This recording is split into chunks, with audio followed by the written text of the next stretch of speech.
Hey everybody, and welcome to the second episode in our Al Adamson retrospective, going through, whatever you want to call this. I'm going to do something that I absolutely hate doing. I'm going to be looking at my phone for notes because I just finished 3 films. So, I have notes on my phone to kind of jog my memory. I did watch them in the order that they are, oddly enough, not in the order that they are listed on this page.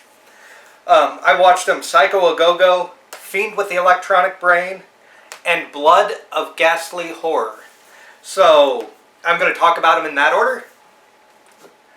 So, Psycho A Go-Go, I do have to say the picture is a lot better than the female bunch. It didn't look washed out. It didn't look like an old VHS tape. There are some scratches on the actual film. It didn't look that bad. Now, it is a heist movie. And it is a crazed guy by the name of Joe who is going on killing people, but the thing is the way the trailer makes it seem is like he's this serial killer. Well, not really. He's a guy who robs. Most of the time, they kill people. Maybe that's just my thoughts, but that is my thought on that. It does start out in a nightclub with Mrs. Clark singing. Now, I bring this up. Mrs. Clark, her husband runs a construction company when there's a mix-up with diamonds that these people on a heist stole. Also notable, in this movie, there is a gentleman kind of scoping out the place. Remember that, because I'm going to be going back to that here in a second. So, other than that, it's basically just your typical 60s movie. Joe goes on to kill people. One with scissors, and he shoots one person, but that's not... And I think he kills a little bit more, too. Maybe those might be the only two. I binge-watched 3 movies that are fairly similar, so he kills people, but again, it's due to him, in my mind, being a part of this gang that robbed, like, group of people, because it's not really a gang, that robbed this store. Also, fun thing while watching all 3 of these, you see Jerry Lewis Restaurant. I didn't know dude had a restaurant, but there we go. So, that was Psycho A Go-Go. I found it to be kind of a boring picture until Joe started killing people, and that was when it was most interesting. Oh, before I forget, Mrs. Clark takes a bath in this one. Put a pin in that. So, did I like Psycho A Go-Go? I thought it was your typical late 60s, let's see, what was it? Yeah, early 60s, dang. 64. I thought it was your typical, like, 60s film. It reminded me a lot of an H.G. Lewis film without the gore. The acting wasn't too terrible. The story was good, but just, there's a lot of dialogue. And dialogue-heavy stuff has to be really good. If you're like Henrik Kuto, for instance, filmmaker of New Dynamic Entertainment, he writes good dialogue that snaps.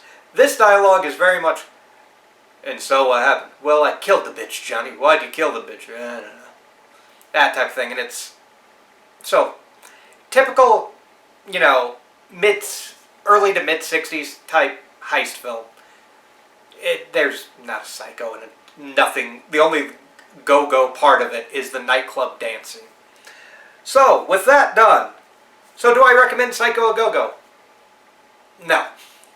So, next is The Fiend with the Electronic Brain, also from '64. The scenes in The Fiend with an Electronic Brain, I don't think I mentioned this. So, basically, Psycho A Go-Go, Fiend with the Electronic Brain, and Blood of Ghastly Horror, they're the same movie, re-edited and recut. I don't think I started off with that. Apologies. So, Fiend with the Electronic Brain. This is Psycho A Go-Go with John Carradine. That's about it. That is not true. Scenes are rearranged.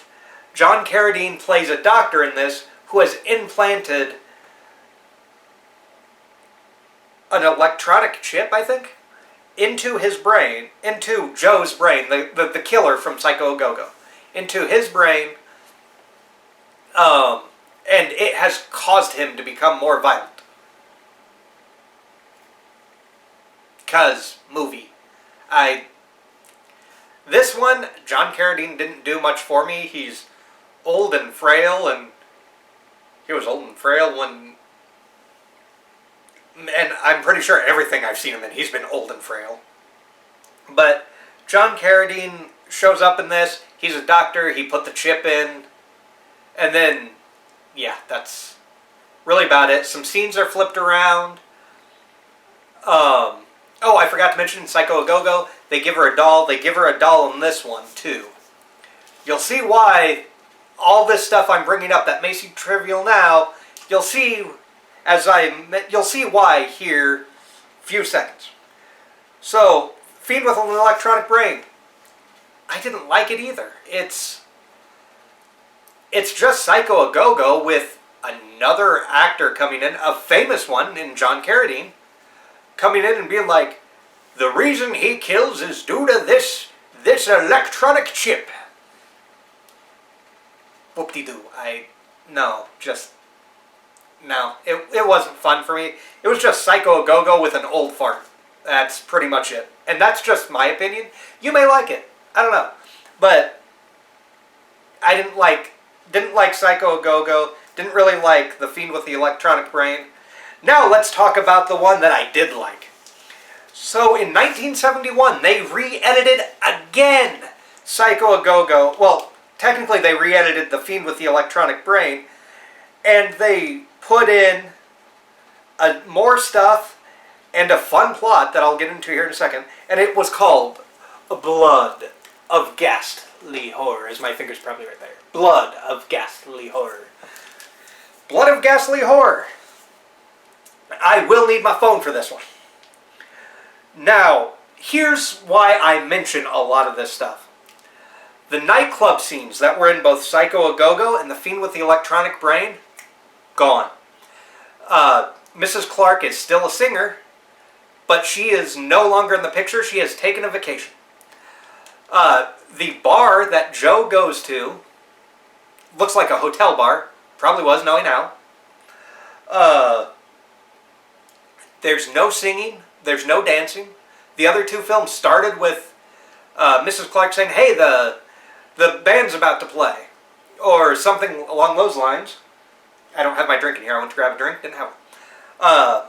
But Mrs. Clark calls her husband and says, hey, the band's about to start, or the band's about to start, or the dance is about to start, something along those lines. That's how Psycho A Go-Go and Fiend with the Electronic Brain start. This one does not start that way.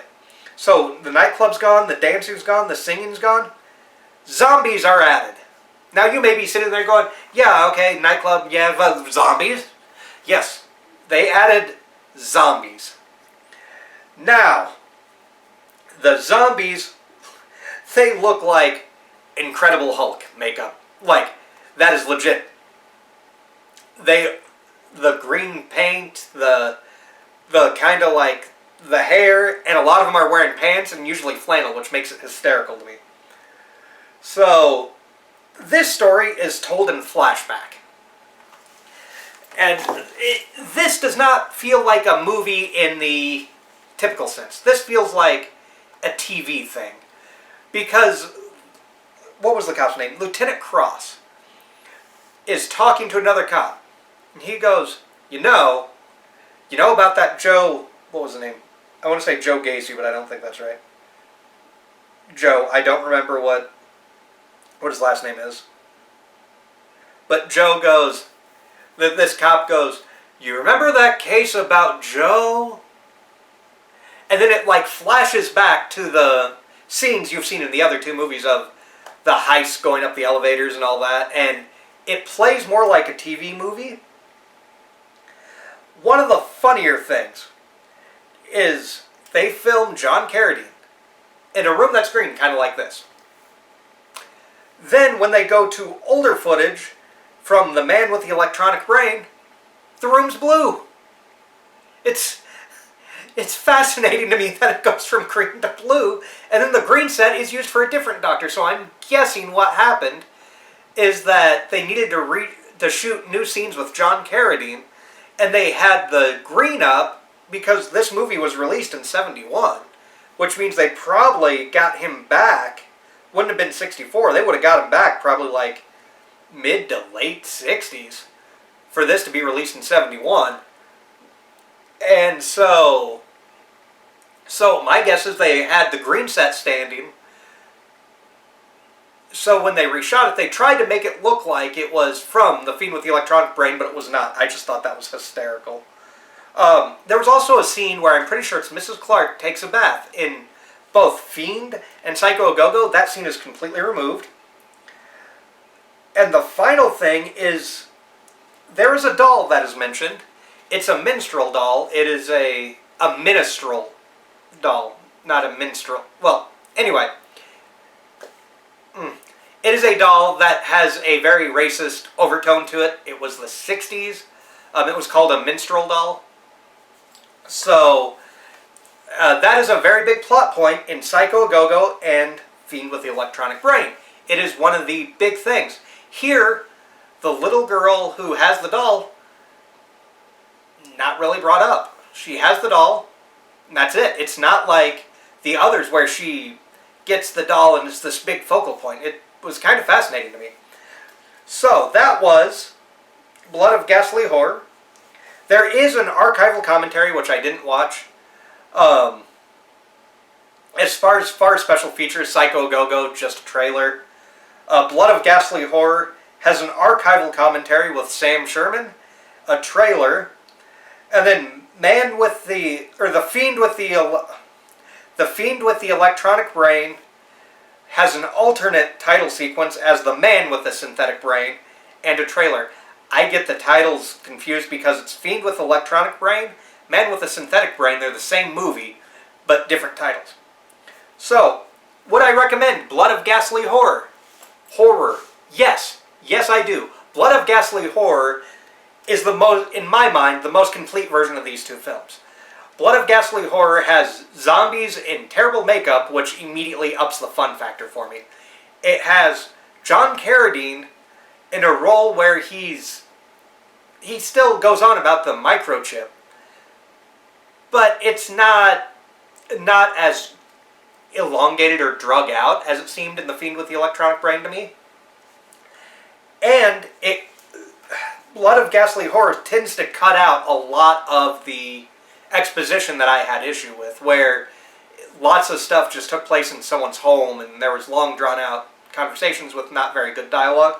This punches it up, makes it snappier, which is interesting because this is a few minutes longer than Psycho Go-Go at 86. So yeah. Do I recommend Blood of Ghastly Horror? Yes, 100%. Do I recommend Psycho Go-Go and A Fiend with the Electronic Brain? I do not. Do I recommend picking up this set? Well, so far we have two what I consider great films with Blood and Flesh, The Real Life and Ghastly Horror, or The Real Life and Ghastly Death of Al Adamson, and Blood of Ghastly Horror. So that's two good and great ones, or two great ones, two of them that are not that, two great ones, and three of them, three that are not that good, because for you have a bunch I had issues with the picture. The picture across all three of these films, Psycho Go-Go, Blood of Ghastly Horror, Fiend with the Electronic Brain, you'll see scratches down the side of the film while you're watching it, but it's not as bad as the female bunch. So, again, Blood of Ghastly Horror, I like it. So far, 2 I like, 3 I have not. Oh, next time, it's the Westerns. I'm excited for this. So, next time, Halfway to Hell and 5 Bloody Graves. That will be the next time on the Al Adamson review. So I'm taking a break from Al Adamson next week. Not because I'm not looking forward to the Westerns. I am. Because I have a special treat that just arrived today that I will be doing something for, and that's what's going up. So it'll be an unboxing. That's all I'm saying. So everybody stay spooky, stay scary, take care. We will see you next time for an unboxing.